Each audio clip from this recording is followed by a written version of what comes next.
Follow Paddy Power on Snapchat. The username is @ThePaddyPower, and we promise there won't be any boring snaps about gigs, the weather or the gym. Hello there, it's the Racing Post Weekend Football Postcast. You are warmly welcome. I'm Bruce Millington, and joining me this week from the Racing Post Football Desk are Mark Langdon and Ian Wilkerson. We've got a packed show for you. The international warm-ups are over, the domestic stuff is back, so we're going to look ahead to all the big games in the Premier League, and further down the league ladder there's a chance to win a free £25 or €25 bet, courtesy of our sponsors Paddy Power. We'll have a little look as well next week when the Champions League quarter-finals kick off. So there's loads and loads happening. The football is coming to the boil this fascinating season. And before we get stuck into the weekend action, we'll do the 6 questions. The lads get 2 each and then get to answer the one they wish they'd been asked. Wilco, we'll start with you. Will one of the big 5 win the World Cup? And I think there is a big 5 now. I'll just read the prices from Paddy Power. Obviously, other prices are available from elsewhere, but Paddy Power currently bet 9-2 Brazil, 9-2 Germany, 11-2 France, 6-1 Spain, 9-1 Bar. Wilco, does the winner come from that group? Yeah, I think it will. I think it's a tournament that doesn't look as if it's got a lot of depth. You can always read too much into friendly results, I think. But having said that, I think Spain laid down a real marker this week with their comprehensive win over Argentina. I did pay the last World Cup. I was so late to the Spain party. I think the police had been called and all the booze had run out. So I missed that opportunity. No, yeah, I think you said he got on them there. Yeah, that's when I got on. You jumped on, right? Yeah. Nice. So, that's no good. but they're looking great. I think the Germany will have a very good tournament as well. They've got so much strength in depth. Perhaps, and some of the others, perhaps Brazil, maybe not as good as they've been in the past. It doesn't seem like there's a golden team for any of the big teams. I would expect France to make a strong challenge as well, so I'd be surprised if it wasn't one of those big How many boys. years have I worked with you? This is our 4th World Cup. No, how many years have we 12. worked? 12 years that you've been here. I've never seen you wear such a nice shirt as you've got bless. today, Wilco. It's very nice indeed. I'll make an effort. Lango, of those 5 teams, which had the best set of results over the last week? Yeah. I mean, it has to. it has to be Spain because they absolutely just annihilated and Lionel Messi less Argentina, but still to put 6 on them was a phenomenal achievement. I thought they played really well in Germany as well. That was one of the best international friendlies I think I've ever seen, actually, Germany v Spain. Both teams tried. It was a Champions League sort of level match between 2 excellent teams. And I think Spain showed that they've got depth to their forward line. Rodrigo came in instead of Alvaro Morata. Yeah, tell us a bit about Rodrigo. Yeah, he could be the answer. He could. I think Diego Costa as well. I think he understands that sort of Spanish game a bit more than maybe he did when he first came in, and there was all that, is he Brazilian, is he Spanish? Playing in Brazil as well was an uncomfortable time for him, sort of having ditched Brazil to play for Spain. It wasn't the best for him. Rodrigo is an athletic, physical forward. Who's he play? His club Valencia. Right. That they paid a lot of money for him when they were paying a lot of money for all the sort of Jorge Mendes clients. He's somebody he's been played as like a wide forward as well, so he's got that pace about him as well as physicality. And what Lopetegui, the coach, wants is a team that can press from the front, and he can do that, and so can Diego Costa. Be interesting to see whether you don't get that too many international teams actually that try to play that way. Spain are going to try to do it. Do you think, I was fascinated to read that about the press. I know Michael Cox at Zonal Marking was very impressed with it. Do you think that there'll almost be a craze for the press this year? No, not in terms of World Cup, because I think that a lot of coaches have just realised that their players can't do it at that stage of a football season, really. So I think that they kind of rein it in and just try to get by. But I think Spain are, Lopetegui wants to play that way, so they're going to give it a go. They've got depth to rotate as well, which maybe will help them. If you were Spain's coach, what is the 11 you would pick? Yeah, well, I mean, the talk in Spain is they already know 10 of them. So we've got David De Gea in goal, Carvajal and Jordi Alba are the two full-backs, with Piqué and Ramos as the centre-backs. Busquets and Iniesta play as two of the midfielders. The front three is Diego Costa through the middle, Isco and David Silva either side of him. There's just one debate who plays in midfield with Busquets and Iniesta. I think Thiago Alcantara at Bayern Munich is the favourite.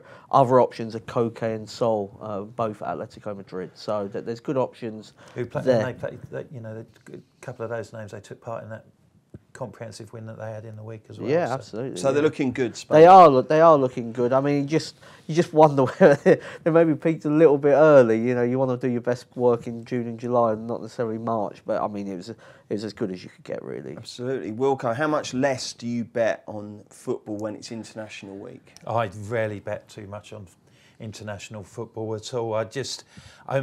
Being somebody who I like to sort of like look at the form and recent results and things like that, and obviously with the often the big changes of personnel and the time gaps in between, to get a decent run and a decent feel for how teams are playing. If you wanted to sort of 15 games, obviously that's only 3 months in a domestic situation, but when you're talking internationally, that could be exactly. So much can change in that sort of time. I tend to just sort of like watch it for interest. I will get involved in the World Cup because it's the World Cup, but it's not something that I get too involved in. I got so bored of it that on Monday, my son who lives in Australia, Monday morning he rang up and he said, I'm watching Australia women v Thai women. He said the Thailand keeper can't be more than 4'6". He said, and it was 3-0 at half time. So he said over 5.5 goals is evens. So I lumped on. They went 5-0 up on 73 minutes. And then we know what's coming. Well, the Thai goalkeeper turns into Lev Yashin and absolutely saves everything. So I'm pleased to see the return of domestic action, I've got to say. Mark, any other World Cup teams, maybe from outside those big five, impressed you recently? Yeah, I mean, I think in terms of impress, maybe not so much. I think there's more negatives about a lot of them. In terms of the impressive ones, I think it probably was Uruguay. I don't know if that's confirmation bias because I do like them of the kind of outside of the obvious ones, but a nice draw, haven't they? I was looking. They have got a nice draw. Beat the Czech Republic easily. Then they beat Wales. Keeping clean sheets. Suarez and Cavani are scoring goals. That's kind of that's both boxes ticked really. But there were quite a lot of negatives. Japan and South Korea are not anywhere near as good as maybe what they have been, and Russia, for a World Cup host, they're absolutely hopeless at the moment. They conceded 3 to Spain in November. They conceded 3 to a Brazil team that barely, were off a yard, and then they conceded 3 to a France team that wasn't full strength. So they are playing against really good teams. They're just getting beat every week. In terms of the right outsiders, maybe Egypt did quite well. They were 1-0 up against Portugal for a long time. Mo Salah scored their goal, as you'd imagine. He went off. Portugal scored 2 goals in injury time, but I think the fact that they held Portugal for 90 minutes and were ahead, then took Salah off, maybe they could fly under the radar. Okay, Wilco, who should be England's goalie at the World Cup? I like Pickford. I think he's continues to impress. Both players did well. I thought England played well generally in the 2 matches. We saw the team that we could have seen 2 years ago if we hadn't have been keeping shoehorning Wayne Rooney into the team to slow the play down. They're playing with a bit of a zip, bit of pace. Moving the ball from back to front. Playing really work straight. Square pegs in square holes. I watched the game, particularly the Italy game, apart from initially they got off to a poor start and they let it slip in the end. The middle bit, I thought they were really impressive and they played really well. Good. So I'm optimistic about that. I like Pickford and I think he's just ahead of Butland at this particular time. You wouldn't have the other two anywhere near it, no? Well, I mean, I watched a lot. I watched quite a bit of football at Charlton because my daughter supports them, and so I've seen a lot of Nick Pope before he got his move to Burnley. He did well. He's almost been thrust. He was thrust into the limelight at Charlton, and a similar thing happened to him at Burnley because he's performed well this year. But last year, Paul Robinson was keeping him off the bench. He just wasn't getting a look in at all. I think it's coming too early for him, and I think Joe Hart's had his time. Okay, jolly good. And Mark, away from the international spotlight, I watched Luton versus Barnet. Yeah. I was absolutely blown away by Luton. Their movement off the ball, their passing, their confidence, their purpose. I thought they were absolutely superb. I'm looking at the table now. They're level on points with Accrington, but I've obviously played 2 games more. It's kind of evens each of 2.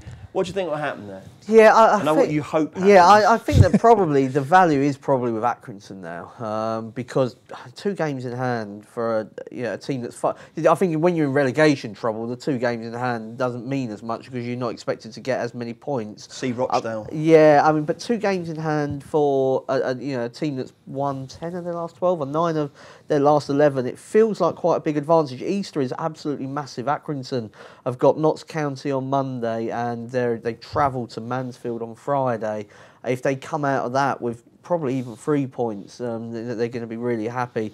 I'd say it's advantage Accrington at this stage, but I mean in terms of like next season, Luton are going to be one of the favourites for League One, which has been quite frustrating. Did you watch them on Saturday? Yeah, I did. Yeah, Is they that were. what they're always like? At home, away from home, they're been a bit too negative for a team of that quality. I think Nathan Jones could have been more forceful in all the games they've drawn away from home. You're just better than everybody else in League Two. Just Lovely show it. football, They isn't do, yeah. I mean, obviously with Berry in midfield and Ollie Lee and then Collins and Hilton up front, there's real quality in the team. The right back's excellent as well. What a job John Coleman's done at Accrington, though, to get them where they are is incredible. Manager of the season. 23rd. In terms of the 24 teams in League Two, he's working on the 23rd budget in that division. Yeah. That's amazing. Wilco, which marks do you want to take? Well, we talked about some of the other runners in the World Cup. So a team that not many people are expecting to do much, and they sort of like reiterated that this year. Not a lot of people know much about Panama. I thought it was quite interesting that having played Wales a few months ago, they played Denmark and Switzerland. These are their first games that they've ever played against European opposition. Blimey. They got thumped by Switzerland, 6-0. But they played Denmark, and it was interesting to see that they picked up 1 red card and 3 yellow cards in a friendly. So I wonder whether we might see quite a physical approach from them when they come to play England, Tunisia and Belgium. Tunisia had a good result, didn't they, this week? Yeah, they just won. from my Kasri, the Sunderland player, scored their goal. There's talk that they actually might not be that bad. Yeah, so I think Panama, they could be. I'm not suggesting they're going to be in the tradition of the pre-Cameroon 1990 whipping boys that we used to see at the World Cup. But I think they're going to find life really difficult. They're going to find difficult. Wilco thinks Panama are going to struggle. Mark Lannon thinks that grass is green. What do you want to take, Mark? I'll take the goalkeeper one. I think I would probably go for Pickford as well. And it is a difficult. He's got a difficult decision, but I think it also doesn't really matter because there's not that much between them. No. So it'd be one of those where if Pickford makes an error, people will say he should have picked Butland, but Butland could quite easily have made that same error. I don't think he will go for Joe Hart. I think Joe Hart to make the squad. I think colleague Dan Charles put that up in the paper earlier on this week. I really like that one. I don't think he'll take 3 inexperienced goalkeepers just in case they both have a nightmare. And Hart seems quite a good squad man. Actually, he's not one of these blokes who's sulking around the place. I reckon. I'm pretty sure that's why he picked him in this squad, to see how he reacted to not playing. And he does. Most of the players seem to like Joe Hart. He was involved in, sorting out the darts competition and all that kind of stuff, which I think, goes down okay in the squad. So, but I think Pickford has had the marginally better time of it than Butland. What a shame, though, to go from being England's #1 to being the organiser of a good darts tournament. OK, let's look at the domestic action next. Success ain't earned, it's bought. That's why at Paddy Power, we paid the big bucks for the best tech nerds in the world to develop our new, fastest ever app. Download the new app from the App Store or Play Store now. 18+, begambleaware.org. OK, let's focus on the Premier League. The first of the live games taking place this weekend is at 12:30 at Selhurst Park. It's Palace versus Liverpool. Paddy Power now bet 11-2 Palace, 100-30 the draw.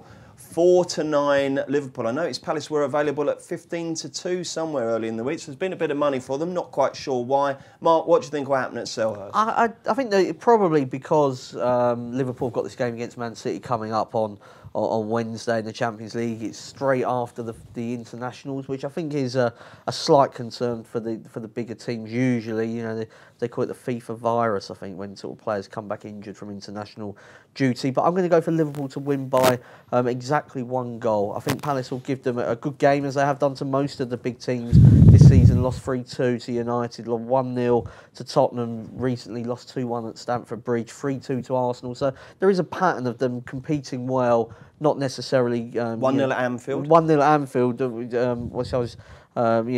just about to get onto that one, because I thought that was when they were playing really bad, wasn't it? A different Palace. I think that they carry much more of a threat now than what they did in that 1-0. Unfortunately for Palace, so do Liverpool, and the Salah, Firmino, Mane front three. I think everybody's seen how good that one is, and I'm not quite sure how you stop it. OK, so Liverpool to win by a goal for Lango. Who for you, Wilco? I'd imagine this is going to be quite a lively game as well. I was impressed with... that was a good win for Palace at Huddersfield. You know, Wilf Zaha's back as well. That increases the creativity and will lift the crowd as well. Because it can be, you know, it can be a great atmosphere down at Palace. And I see this for Palace as a bit of a free hit, because they've had a really tough run of fixtures, as Mark highlighted. But after this game, the remaining games... you would anticipate that they can push away from trouble, because they play Bournemouth, Brighton. I know that's got the local derby edge to it, but perhaps on paper not a terribly difficult fixture. Watford, Leicester, Stoke and West Brom before they finish. So I think this is a free hit for them. I'd expect them to be positive. And with 8 of the last 11 games at Selhurst, both teams have scored. And 8-11, I think that's a good mark on this one. Jolly good, thank you, chaps. The other live game on Saturday, 5:30, Everton v Man City. Everton, one of the very few teams to take league points off Man City earlier in the season. Who was it? Kyle Walker got sent off. Sent off just before half time. That's right. Everton are 8-1 to win this one, 4-1 the draw, and 100-30 on that Man City continue with their swashbuckling gallop towards a records point total. Wilco, City for you? Yeah, I think they'll be eyeing winning the title against United next week, and to do that, then they'll win this game. I'd expect them to be very positive. They've scored a first half goal in 12 of their 15 away matches. So, although Everton they've picked up a little bit, they've won 4 of their last 6. I don't think City will hold back, and 6-4 over 1.5 Manchester City first half goals. 6-4 over 1.5. They've got to get 2, yeah? Yeah. In the first half? Yeah. OK, Mark? Yeah, I'm going to go for the draw here, just in case City aren't as massively up for it. And I mean, Company did say how he's desperate to do it, and I'm sure that the players and the fans are. Just this sort of nagging doubt over the fact that the league's won effectively, and they've got this Champions League game on Wednesday. Liverpool, we just spoke about, are still in a battle for top 4, so they've got to be more focused. And I just wondered whether City would maintain that focus. So I think as far as Everton go, that they drew against Man City. You mentioned, I mean, that was a complete fluke result. They got the draw at Anfield. They've drawn with Chelsea at Goodison as well. So yeah, the draw. By the way, just a quick one, Mark. Kyle Walker talking about him. How do you like him on the right of a back 3? Because I wouldn't have thought that would work, because, you know, all right, he defends very well, but he's quite swashbuckling, gets forward. If you take that out, but it kind of did work, didn't it, for England? Yeah, it worked well, Bruce, actually. I was very surprised that it worked as well as it did. But he's somebody that can take the ball out of the back, which I think Southgate is desperate for. It enables him to get Trippier into the team as well. I think somebody that he really likes. And Kyle Walker's adaptability, I really was shocked by it, really, because he doesn't strike me as a centre-back, but Azpilicueta's played that role from right back to right centre-back, comes forward earlier on in the season, was putting in some lovely crosses for Morata, and I think that he sees that as an option to do as well. And what I like, there's not many things I like about Gareth Southgate, but one that I do like is that he seems to be an international manager that's looking to solve problems, and I think that the best international managers are problem solvers rather than philosophers. What do you like about him least? I just think he talks nonsense. You know, this blue marginal gains and blue sky thinking and going to the Not allowed to have Super any Bowl. sweets. It's all a load of rubbish, in my opinion. Fair enough. Okay, we'll give Mark's dulcet tones a rest momentarily. We'll go for our Saturday roundup, the non-televised 3 p.m. games. I'll read out the prices from Paddy Power and the boys will tell us what will happen. The first game couldn't be closer. 17-10 Brighton, 17-10 Leicester, 21-10 the draw. Ian Wilkerson. Yeah, I think the 21-10 to the draw is a good option. I like Brighton have won their last 3 at home, but Leicester have been quite impressive over the last couple of months, and they've only failed to score in 3 of their away games. That would suggest perhaps that it's not going to. When you go for a draw, sometimes people think that there's not going to be a lot of action and it'll be a low-scoring encounter. But I still think the draw's a big runner. I find it difficult to separate the two teams. Mark? Brighton draw no bet. I do think the draw's a runner, but only City, Liverpool, and Chelsea have won at the Amex this season, and Brighton very good at home. Okay, it's 1-5 Man U, 5-1 the draw, 13-1 Swansea. Wilco. Swansea have lost 1 in their last 8, so they've started to claw away, but away form's not been great. 1 away win in 13 doesn't sort of like rattle my boat much. United have been a lot stronger at home this year, and Lukaku's looked a lot stronger in the last few weeks as well. So 4-1 for him to score 2 or more goals. Righto, Lango? Oh, United to win to 0. I've been against Swansea in recent weeks. I thought they were hopeless in that FA Cup game. They haven't got that much up front. United to win to 0. Newcastle are 8-11 to beat Huddersfield. It's 5-2 the draw. It's 4-1 Huddersfield. A very important relegation clash this, because both teams will kind of feel if they can get the job done here, Wilco, they can pull away and relax a little. How do you think this will pan out? Yeah, I'm beginning to fear for Huddersfield a little bit. They're just running out of steam. 2 wins in their last 13 matches, and they've only scored in 3 of their last 10 games. So Newcastle have won their last 2 after having at home after having a terrible run. I think they'll get over the line. Bob Fleming? Yeah, Newcastle to win this one, Bruce. Quite confident actually. Huddersfield have only scored in 4 away games this season, and Newcastle I think are playing quite well. 8-11 does it for you. Okay. At Vicarage Road, it's Watford versus Bournemouth, 13-10. Watford 23-10 the draw, 2-1 Bournemouth. Wilco, what will happen here? Watford have had a couple of home wins against West Brom and Everton, and not greatly impressed in either of them. Bournemouth have not been great on the road apart from their win at Chelsea. That's their only one that they've won in their last 9. But they were positive. They got off to a really good start against Spurs and rattled them at their own place. 5 of those games, 5 of those 9 on the road were draws. So I'll just give them a bit of a poke on the draw no bet at 6-5. Bournemouth draw no bet. Okay, Mark. Yeah, I mean, I'm going to go for a Watford win, Bruce. I mean, Wilco mentioned those games of a similar calibre of opponent to Bournemouth in Everton and West Brom. Bournemouth actually on expected goals, bottom of the Premier League. So they've got a bit to find on the stats, and I haven't been that impressed with them in recent weeks in terms of their defending. I think that is a big problem. I'll go for a home win. I was amazed about that, Bournemouth being bottom of the XG, I've got to say.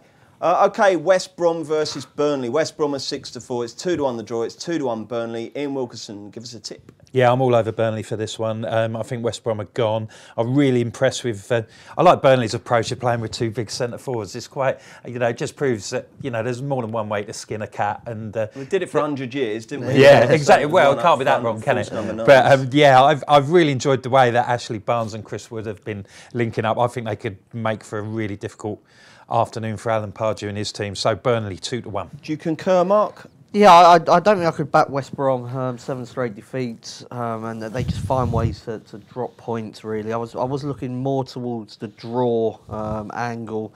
So I mean, Ashley Barnes. I mean, he was being linked with Chelsea and everybody laughed, but actually he's doing really well, isn't he? So draw in this one. And finally, West Ham versus Southampton. How much would you need to be paid to be a steward at this one? I would not fancy that. I mean, seriously, you look at how toxic the atmosphere was last time. If Southampton score first here, I'd dread to think what will happen. 9-5 the draw, 21-10, 8-5 Southampton. It's very close. How do you see it turning out, Wilco? Well, for all West Ham's problems, and they're multiple. They've lost 2 of their last 9 games at home, which I found quite surprising. I think if they go for it, get off to a good start, confident they can turn it round in this match. I've not been particularly impressed with Southampton, not particularly enthused by the appointment of Mark Hughes. 17-10 West Ham, I think they're just worth a chance. Wilco, no, Lango even. I'm going to go completely. I've not even looked at the stats for this game. I'm going completely on feel, and I feel that if Southampton score early, and Wilco's talking about the positives, if West Ham start well, if Southampton score early, this could be absolute chaos, couldn't it? Yeah, at the London Stadium. It so could. rather than, I'm going to go for Southampton half-time, full-time, because I think it's the type of, if they get in front, I just don't see how West Ham come back into the game, because keeping everybody off the pitch won't be easy. The fans are going to be targeting the players, the ball. They've been to Miami on warm weather training / holiday. Interesting that Andy Carroll was fit enough to make that trip despite being out for a couple of months. There's nothing really to say about this game from a stats point of view that you can sort of say, oh yeah, well this is why Southampton will do it. It's just it breaks out of that, doesn't it? It does, and it's just it's one of those games where something crazy could happen. Really, it is very difficult to be very positive about any outcome in the game because there's so many outlying factors. I think if Southampton are in front, I'm not sure I'd be buying injury time. Okay, all done. Let's get the naps. This will not be beaten. I'm going to stick in the Premier League for mine. I'm going to echo what Wilco said. I think 2-1 Burnley is a massive price. I hope I'm wrong because I've backed Man City for the handicap and pesky Burnley just won't go away. But I think that 2-1 looks a big price. Lango? My game's on Good Friday, as most of the Football League is this weekend, Bruce. Coventry, unbeaten in 6. They go to Newport, who've won 1 in their last 10 since that trip to Wembley. All gone wrong. They're missing their captain as well. Coventry, on shot stats, have been right up there all season. They're finally getting it together. Really like them, draw no bet. Cov for Mark. Who for you, Wilco? Well, I was going to put up Burnley, but because we like to give our people a treble, I'll go with Newcastle at 8-11 to beat Huddersfield. The Terriers are in big trouble. I think we're going to see them continue to slide in the next few weeks. Lovely stuff. Competition time every week. We give you the chance to win a free £25 or €25 bet courtesy of Paddy Power. All you've got to do is answer the upcoming question correctly and tweet your answer with the hashtag Postcast. The winner will have the free bet credited to their Paddy Power account. Well done to Matt from Belfast. You were last week's winner. Good luck with your free bet. If you want to be this week's winner, just answer this question. Who scored for England at Wembley on Tuesday night? We will announce the winner on next week's show. Check out Paddy's Rewards Club. Simply place 5 bets of £10 or more across any sport in a week and you'll get a free £10 bet the next week. T&Cs apply. 18+. BeGambleAware.org. Welcome back. It's Bruce Millington, Mark Langdon and Ian Wilkerson. Looking ahead to 2 live games in the Premier League on Sunday, starting at 1:30 at the Emirates. It's Arsenal. They're 1-4 to win at Stoke City. Stoke is 17-2, and it's 9-2. The draw is getting towards last chance saloon for Stoke. Mark, can they get it done here? No, I don't think so. Next week Tottenham as well, so the fixtures are not kind for them at the moment. I think had you played Arsenal in between these games they got coming up against CSKA, maybe it would have been the best time. Playing them before, I don't see Arsene Wenger resting loads of players because the game's not until Thursday. One who definitely will play, I'm assuming, will be Pierre-Emerick Aubameyang because he's cup-tied anyway for the Europa League. Scored against Brighton and then he scored again in the win that they had at the Emirates. After that against Watford. And he looks the most obvious person really to me to score the opening goal. I mean, Stoke defensively are just awful, and they have been for the whole season. Some of that has been Butland's fault.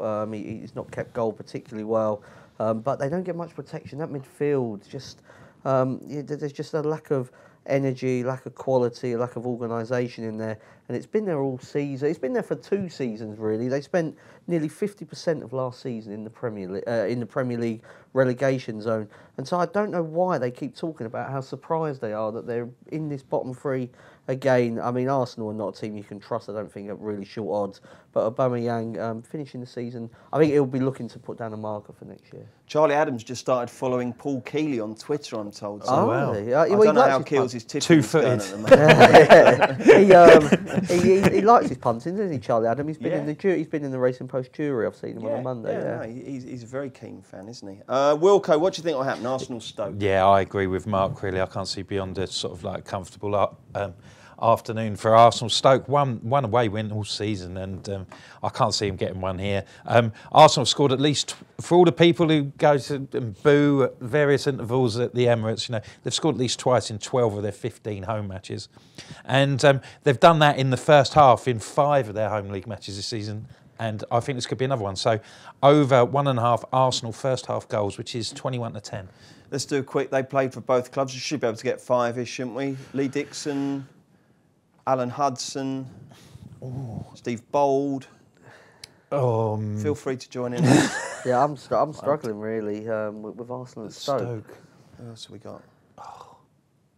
Must be someone. We've got Son and his dad. There's 3. And Wenger's got the same as you, talking to Steve Bold. He did the he's lost his voice. Lost his voice. OK, let's move on then to arguably, not even arguably, just it is the game of the weekend. It's at 4 o'clock at Stamford Bridge. It's Chelsea versus Tottenham, and Paddy Power bet 13-10 Chelsea, 21-10 Tottenham, and 11-5 the draw. Massive clash in terms of the top 4. Last season when they met, of course, it was a title clash, wasn't it? It was one of the most explosive fixtures ever. Wasn't it great? That was 2 years ago. Two seasons ago. 2 seasons ago. Yeah. Wasn't it great? Yeah. Arbiter Mariner has the whistle this time, Mark. Do you think it will be a feisty affair? Not overly. I mean, they've played a few times since. It hasn't really kicked off. I think everybody expected it to, and it didn't. I thought Chelsea were OK value here. I spoke about home advantage in the games between the Big Six when Manchester United beat Liverpool. I think it's a little bit underrated in the big games, and it doesn't go out the window. It doesn't go out the window, no. This is last chance saloon for Chelsea, and for Tottenham, they have got they've got this 5-point buffer.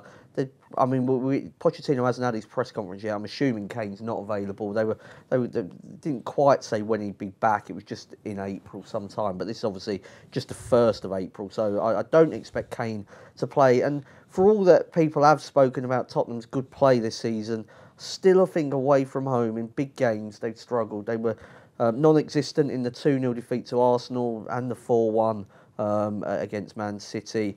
2-2 against Liverpool was a fine game, but again they conceded really early and give themselves a lot to do. They were 2-0 down inside 10 minutes against Juventus and would have been blown away had Higuain scored the penalty. Eventually still lost that game. Chelsea won at Wembley. I do think there are just question marks to answer. The first game of the season? The first Wembley game, yeah. I just think there are still question marks about Tottenham in these away games, and the only way to answer them is to start winning some of them, or at least playing well. And at the moment, they're just conceding too many goals in these big matches. OK, Wilco? Mark's not highlighted that Spurs do have a terrible record. 1990 was the last time they won at the Bridge in the league. I do think that they're. I think on a positive for Spurs, I think they're in a better position to cope without Harry Kane than they have been when he's had layoffs in the last couple of seasons. But I'd expect Son to have a big impact in the game. He's looked really sharp, and 23-10 to score. OK, any time. Right, a quick one from you. We've got next week, Tuesday, Seville, Bayern, Juve, Real. Wednesday, Barcelona v Roma, Liverpool v City. Just one bet, Mark. Yeah, Bayern Munich to win away to Sevilla. Sevilla massively overrated by beating Manchester United. It was a non-existent performance from United. Sevilla have lost all 6 games they've played against the top 6 in La Liga this season. OK, Wilco? Overs, Juve against Real Madrid. Seen both of these teams play at Wembley against Spurs. Enjoyed them both thoroughly, and I think it's going to be a cracking match. Well done, lads. You're off to football this weekend. You're Northampton Charlton on Friday. And Birmingham v Ipswich on Saturday. Lovely stuff. Enjoy that. Thank you very much. If you enjoy listening to the Postcast, please make sure you rate, review and subscribe on iTunes. We're back next Thursday with another football Postcast. Before then, though, we've got the Masters next week. I'm with Steve Palmer and various other people looking ahead to the first major of the year, so do try and join us for that. Follow Paddy Power on Snapchat. The username is ThePaddyPower, and we promise there won't be any boring snaps about gigs, the weather or the gym.